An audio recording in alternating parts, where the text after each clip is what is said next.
Hi friends, hello everyone, welcome back to my channel. In this video we're going to discuss Descartes kissing circle theorem. अब ये वाली जो theorem है IIM 2026 के लिए बहुत इंपॉर्टेंट है. रीज़न क्या है? क्योंकि इस थ्योरम पे, इस आइडिया पे एक प्रॉब्लम पहले ही आ चुका है AMC 10A 2025 में. तो पॉसिबिलिटी चांसेस है कि ये वाला आइडिया जो है अगर 25 में आ रखा है AMC में तो 26 में IIM में कॉपी हो जाए. इसलिए ये जो प्रॉब्लम IIM 2026 एस्पायरेंट्स के लिए इंपॉर्टेंट है. तो स्टार्ट करते हैं. अब इससे पहले हमें कुछ चीज़ें समझनी होगी कि किसिंग सर्कल्स का क्या मीनिंग होता है, कर्वेचर का क्या मीनिंग होता है, और उसके बाद जो हम इसका स्टेटमेंट और फिर उसकी जो एक्सटेंशन है nth डायमेंशन में, वो सारी चीज़ें हम देखने वाले हैं. सबसे पहले देख लेते हैं कि किसिंग सर्कल्स का मीनिंग क्या होता है.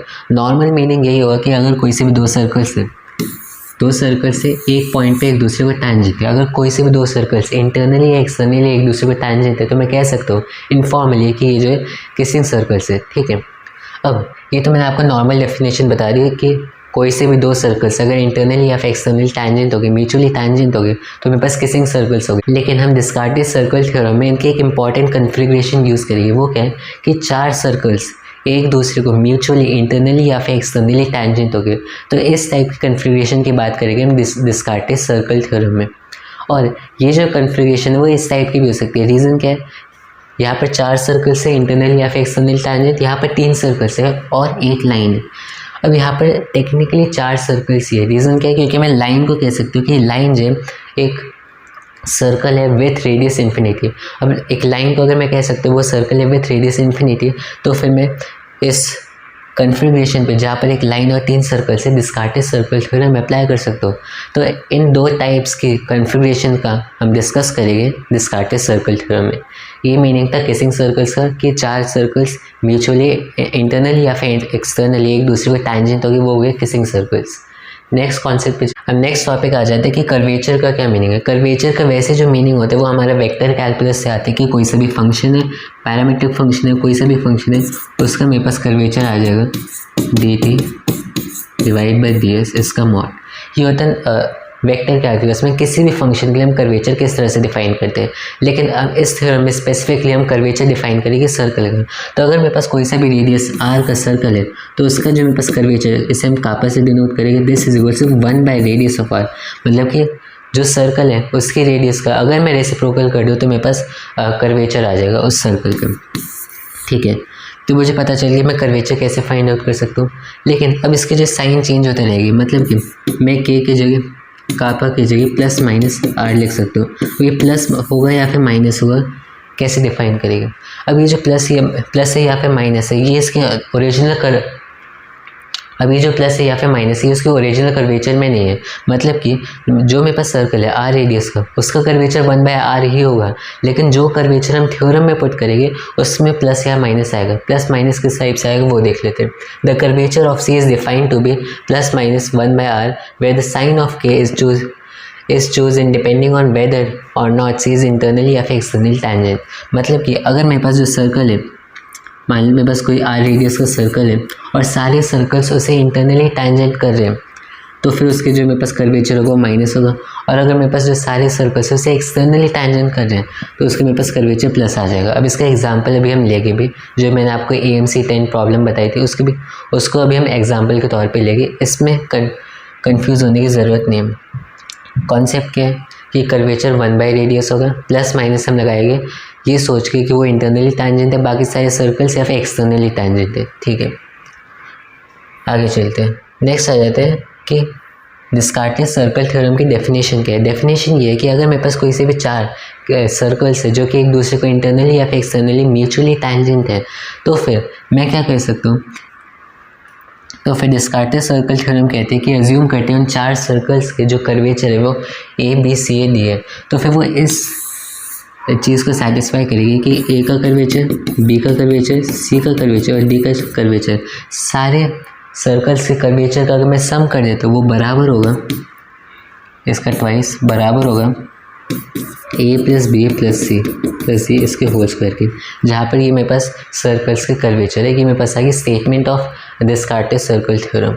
नेक्स्ट टॉपिक देखते हैं. नेक्स्ट टॉपिक है कि अगर मेरे पास कोई से भी तीन सर्कल्स दे रखे हैं, मेरे पास 3 सर्कल्स है, मतलब उनकी तीनों की रेडियस है, तीनों की रेडियस है मतलब कि मेरे पास तीनों के कर्वेचर्स आ गए।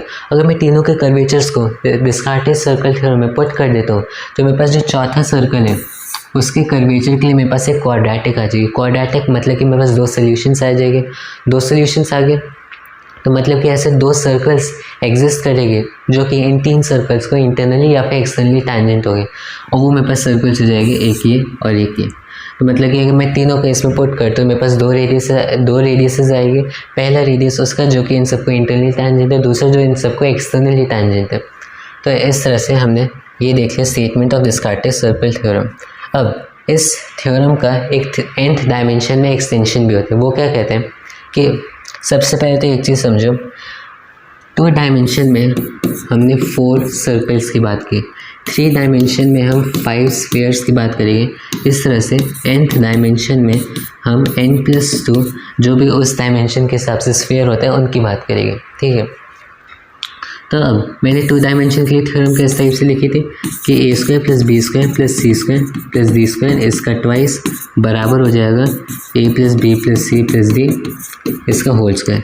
अब सेम चीज़ अगर मुझे इसका एक्सटेंशन करना होगा 3D में तो वो कैसे लिखेंगे, उसके लिए हम क्या करेंगे, यहाँ पर मेरे पास 2 था उसकी जगह मैं 3 ले आऊँगा, और क्योंकि मैं 5 सर्कल्स की बात कर रहा हूँ तो फिर यहाँ पे मैं 4 सर्कल्स के कर्वेचर की जगह 5 सर्कल का कर्वेचर लिखूँगा, a² + b² + c² + d² + e² is equal to a + b + c + d + c का whole square.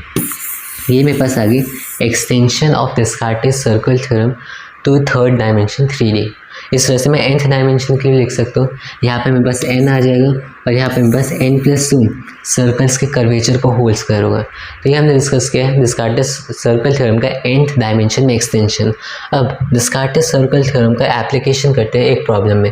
AMC 10 2025 a circle of radius r is surrounded by 3 circles whose radii are 1, 2 and 3 all externally tangent to the internal circle and externally tangent to each other as shown in the diagram। Diagram मैं बना देता हूँ, मुझे radius find out करनी है उस circle की। Diagram क्या है, मेरे पास 3 सर्कल से एक दूसरे को एक्सटर्नली टैंजेंट है। अब बस मुझे उस सर्कल की रेडियस फाइंड आउट करनी है जो इन सबको इस टाइप से टैंजेंट होगा, ठीक है। इसकी रेडियस मेरे पास 3 दे रखी है, इसकी रेडियस 2, इसकी रेडियस 1, मुझे r फाइंड आउट करना है। इस बड़े वाले सर्कल की रेडियस फाइंड आउट करनी है। कैसे करेंगे, डिस्कार्टेस सर्कल थ्योरम अप्लाई करेंगे। वो कैसे, अगर मेरे पास इसकी रेडियस 3 है तो इसका कर्वेचर 1/3, इसका कर्वेचर 1/2 आ जाएगा, इसका कर्वेचर मेरे पास 1 आ जाएगा। इसी तरह से बड़े वाले सर्कल का कर्वेचर मेरे पास 1/r आ जाएगा। लेकिन क्योंकि इन सबको इंटरनली टैंजेंट है तो फिर मैं कह सकता हूँ कि इसका कर्वेचर 1/r पुट करने की जगह मैं इसका कर्वेचर -1/r पुट करूँगा, ठीक है। कर्वेचर्स पता चल गए। अब बस इन्हें डिस्कार्टेस सर्कल थ्योरम में पुट कर देते हैं। ट्वाइस ऑफ 1 का स्क्वायर, 1/2 का स्क्वायर, 1/3 का स्क्वायर, 1/r का स्क्वायर बराबर हो जाएगा 1 + 1/2 + 1/3 + 1/r का होल स्क्वायर।